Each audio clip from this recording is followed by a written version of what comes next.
నిలబడినటువంటి ఉద్యమం. ఆ జిల్లా ఇస్తే రేపు పారిశ్రామికంగా పరిశ్రమలు వస్తాయి మన ప్రాంతానికి. ఇప్పటికే రిలయన్స్ వచ్చింది. దగ్గర 3,000 మందికి ఉద్యోగాలు త్వరలో రాబోతా ఉన్నాయి. రేపు వెలువడిన పూర్తి రాబోతా ఉంది.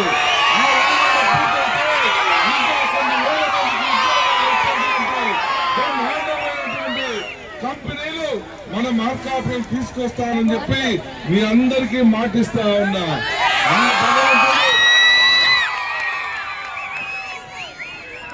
ఆ భగవంతుడు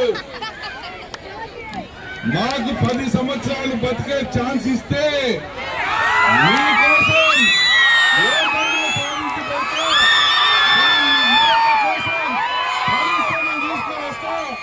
అలాగే ఈ ఊరు రూపురేఖలు మార్చేస్తా. ఈ యొక్క మహానాడుగా తయారు చేస్తా. కొన్ని వేల మందికి ఉద్యోగం కోసం చేస్తానని మీ అందరికీ మాటిస్తా ఉన్నా.